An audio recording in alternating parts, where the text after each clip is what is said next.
ಎಲ್ಲ ಸ್ಪರ್ಧಾರ್ಥಿಗಳಿಗೆ ನಮಸ್ಕಾರ. ನಾವು ಈ ತರಗತಿಯಲ್ಲಿ ಪ್ರಚಲಿತ ಘಟನೆಗಳ ಬಗ್ಗೆ ತಿಳಿದುಕೊಳ್ಳೋಣ. ಮೊದಲನೇದಾಗಿ ನಾವು ನೋಡ್ತಾ ಬಂದರೆ, ಮೊದಲೇ ಪ್ರಶ್ನೆ, ಲಕ್ಷಾಂತರ ಅನರ್ಹ ಮತದಾರರನ್ನು ತೆಗೆದುಹಾಕಲು ಕಾರಣವಾದ 2025ರ SIR ಪ್ರಕ್ರಿಯೆಗೆ ಒಳಗಾದ ಮೊದಲ ರಾಜ್ಯ ಯಾವುದು ಅಂತೇಳಿ ಕೇಳಲಾಗಿದೆ. ಇಲ್ಲಿ ನೋಡಿ ಸ್ನೇಹಿತರೆ, ಇಲ್ಲಿ ಆಪ್ಷನ್ ಎ ಏನಪ್ಪ ಅಂದರೆ Paschim Bangal, option B Bihar, option C Uttar Pradesh, option D Assam. ಇಲ್ಲಿ ನೋಡಿ SIR ಪ್ರಕ್ರಿಯೆಗೆ ಒಳಗಾದ ಮೊದಲ ರಾಜ್ಯ ಯಾವುದಪ್ಪ ಅಂದರೆ ಬಿಹಾರ್. ಈ ಬಿಹಾರ್ ರಾಜ್ಯವನ್ನು SIR ಪ್ರಕ್ರಿಯೆಗೆ ಒಳಗಾಗಿರ್ತಕ್ಕಂಥ ಮೊದಲ ರಾಜ್ಯವಾಗಿದೆ. ಈ SIR ಅಂದರೆ ಗೊತ್ತಲ್ಲ, ಮತದಾರ ಪಟ್ಟಿಯ ಪರಿಷ್ಕರಣೆ, ಸ್ಪೇಷಿಯಲ್ ಇಂಟೆನ್ಸಿವ್ ರಿವಿಷನ್. ಯಾವ ಸಂವಿಧಾನಿಕ ವಿಧಿ ಮತ್ತು ಶಾಸನಬದ್ಧ ಕಾಯ್ದೆಯು ಎಲೆಕ್ಷನ್ ಕಮಿಷನ್ ಆಫ್ ಇಂಡಿಯಾಗೆ SIR ನಡೆಸಲು ಅಧಿಕಾರ ನೀಡುತ್ತದೆ? ಈ ಒಂದು SIR ಏನಪ್ಪ ಅಂದರೆ ನಡೆಸ್ತಕ್ಕಂಥ ಏನು ಆಯೋಗ ಏನಪ್ಪ ಅಂದರೆ ಇದೆಲ್ಲ ಇನ್ಸ್ಟಿಟ್ಯೂಷನ್ ಬಾಡಿ, ಕಾನ್ಸ್ಟಿಟ್ಯೂಷನಲ್ ಬಾಡಿ ಏನಿದೆಲ್ಲ, ಇದು ಎಲೆಕ್ಷನ್ ಕಮಿಷನ್ ಆಫ್ ಇಂಡಿಯಾಗೆ ಯಾವ ಒಂದು ಆರ್ಟಿಕಲ್ ಏನಪ್ಪ ಅಂದ್ರೆ ಅಧಿಕಾರವನ್ನು ನೀಡುತ್ತದೆ ಅಂತೇಳಿ ಕೇಳಲಾಗಿದೆ. ಇಲ್ಲಿ ಆಪ್ಷನ್ ಎ ಏನಾಗಿದೆಯಪ್ಪ ಅಂದರೆ article 324 and RPA act 1950. Option B article 326 and RPA act 1951. Option C article 49 ಮತದಾರರ ನೋಂದಣಿ ನಿಯಮಗಳು 1960. ಆಪ್ಷನ್ ಡಿ ಏನಪ್ಪ ಅಂದ್ರೆ ಆರ್ಟಿಕಲ್ 15. ಇವು ಈ 4 ಆಪ್ಷನ್ಗಳಲ್ಲಿ ಯಾವುದನ್ನು ಏನಪ್ಪ ಅಂದ್ರೆ ಶಾಸನಬದ್ಧ ಕಾಯ್ದೆಯು ಎಲೆಕ್ಷನ್ ಕಮಿಷನ್ಗೆ SIR ನಡೆಸಲು ಅಧಿಕಾರ ನೀಡುತ್ತದೆ ಅಂತೇಳಿ ಕೇಳಲಾಗಿದೆ.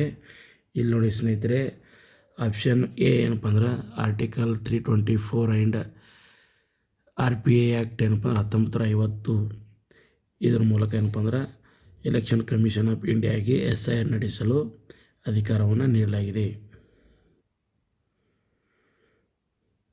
2025ರ ಅಂತ್ಯದ ವೇಳೆಗೆ ರಾಷ್ಟ್ರವ್ಯಾಪಿ SIRನ 2ನೇ ಹಂತದಲ್ಲಿ ಎಷ್ಟು ರಾಜ್ಯಗಳು, ಕೇಂದ್ರಾಡಳಿತ ಪ್ರದೇಶಗಳು ಭಾಗಿಯಾಗಿದ್ದಾವೆ? Option A 5, option B 12, option C 28, option D 18. ಇಲ್ಲಿ ನೋಡಿ SIRನ 2ನೇ ಹಂತದಲ್ಲಿ ಏನಪ್ಪ ಅಂದ್ರೆ ಎಷ್ಟು ರಾಜ್ಯಗಳು ಅಥವಾ ಕೇಂದ್ರಾಡಳಿತ ಪ್ರದೇಶಗಳು ಭಾಗಿಯಾಗಿದ್ದಾವಪ್ಪ ಅಂದರೆ ಆಪ್ಷನ್ ಬಿ ಏನಪ್ಪ ಅಂದ್ರೆ 12 ಏನು ರಾಜ್ಯಗಳು ಮತ್ತು ಕೇಂದ್ರಾಡಳಿತ ಪ್ರದೇಶಗಳನ್ನು ಸೇರಿ 12 ಏನಪ್ಪ ಅಂದ್ರೆ SIRನ 2ನೇ ಹಂತದಲ್ಲಿ ಭಾಗವಾಗಿರ್ತಕ್ಕಂಥ ಪ್ರದೇಶಗಳು.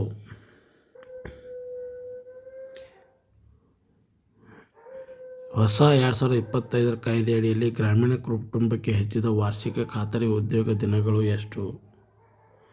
ಇಲ್ಲಿ ನೋಡಿ, ಆಪ್ಷನ್ ಎ 100 ದಿನಗಳು, ಆಪ್ಷನ್ ಬಿ 110 ದಿನಗಳು, ಆಪ್ಷನ್ ಸಿ 125 ದಿನಗಳು, ಆಪ್ಷನ್ ಡಿ 150 ದಿನಗಳು.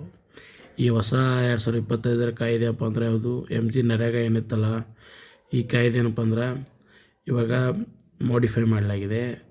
ಇದ್ರ ಪ್ರಕಾರ ಏನಪ್ಪ ಅಂದ್ರೆ 125 ದಿನ, ಮೊದಲೇನಪ್ಪ ಅಂದ್ರೆ 100 ದಿನಗಳಿಗೆ ಏನಪ್ಪ ಅಂದ್ರೆ ಉದ್ಯೋಗ ಖಾತ್ರಿ ಏನಪ್ಪ ಅಂದ್ರೆ ಉದ್ಯೋಗ ದಿನಗಳಿದ್ದು, ಇದನ್ನೇನಪ್ಪ ಅಂದ್ರೆ 125 ದಿನಗಳಿಗೆ ಹೆಚ್ಚಿಸಲಾಗಿದೆ.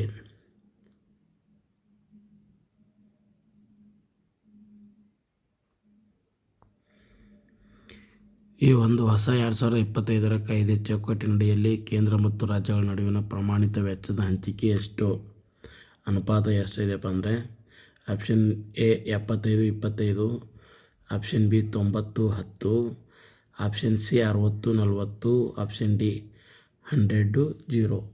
ಇಲ್ಲಿ ನೋಡಿ ಸ್ನೇಹಿತರೆ, ಆಪ್ಷನ್ ಸಿ ಏನಪ್ಪ ಅಂದರೆ ಇಲ್ಲಿ 60-40 ಇದೆ. ಮತ್ತು ಏನೋದಲ್ಲ ಸೌತ್ ಈಸ್ಟ್ ಎಲ್ಲ ನಾವು ಈಶಾನ್ಯ ರಾಜ್ಯಗಳು ಏನಂತ ಕರಿತೀವಲ್ಲ, ಅವಾಗೇನಪ್ಪ ಅಂದ್ರೆ ಅಲ್ಲಿ 90-10 ಪ್ರಮಾಣಿತ ಇದು ಇದೆ. ಬಟ್ ಈ ಕೇಂದ್ರ ಮತ್ತು ರಾಜ್ಯಗಳ ನಡುವಿನ ಅನುಪಾತ ಏನಪ್ಪ ಅಂದರೆ ಇಲ್ಲಿ ಆಪ್ಷನ್ ಸಿ 60-40. ಧನ್ಯವಾದಗಳು. ನಾವು ಮತ್ತೆ ಮುಂದಿನ ವಿಡಿಯೋದಲ್ಲಿ ಸಿಗೋಣ.